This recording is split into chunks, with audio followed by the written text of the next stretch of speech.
అండి స్టవ్ వెలిగించాం కదండి. స్టవ్ వెలిగించి ఆయిల్ వేస్తున్నానండి. ఇవాళ గుడ్లు చామదుంపల పులుసు చేసుకుంటున్నామండి. ఇదిగోనండి గుడ్లు వేపడానికి నూనె పోస్తానండి సరిపడంతా.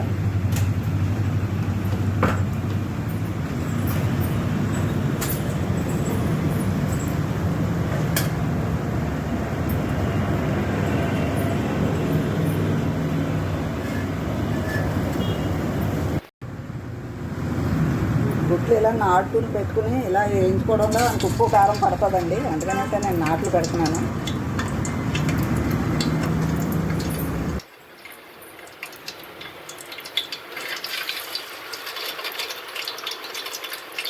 ఎందుకంటే వేస్తున్నాను అవి అంటుకోకుండా ఉండడం కోసం. ఇదిగోండి గుడ్లు వేగుతున్నాయి కదండి.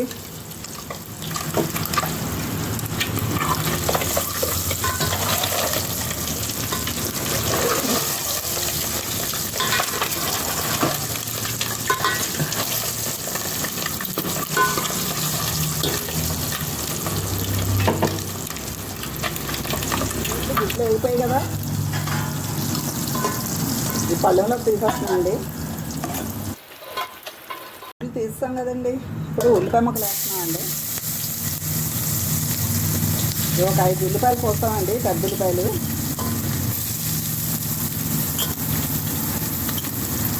తర్వాత ఒక 5-6 పచ్చిమిరపకాయలు పోస్తామండి పొడవుగానే. ఎందుకండి వేగుతున్నాయి కదా ఉల్లిపాయ ముక్కలు. ఇదిగోండి ఒక స్పూన్ అల్లం పేస్ట్ వేస్తున్నానండి. ఇదిగోండి అల్లం పేస్ట్ వేగుతుంది కదా, ఉల్లిపాయ ముక్కలు అల్లం పేస్ట్ అని. ఇప్పుడు ఒలిచి పెట్టుకున్న చామదుంపలు వేస్తున్నానండి. ఇదిగోండి ఒలిచి పెట్టుకున్న చామదుంపలు వేస్తున్నానండి.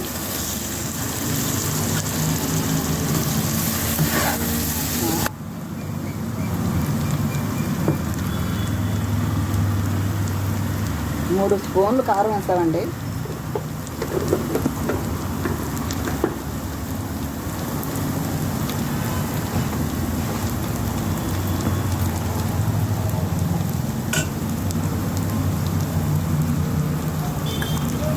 ఇదిగోండి సరిపడంత సాల్ట్ వేస్తున్నాం. ఇదిగోండి తీసి పెట్టుకున్న చింతపండు పులుపు వేసేస్తున్నామండి.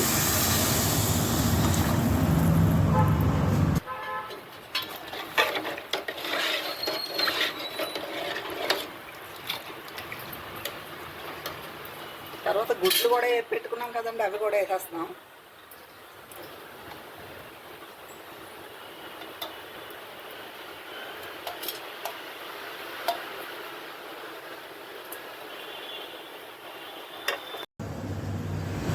ఎందుకండి మరుగుతుంది కదా పులుసు.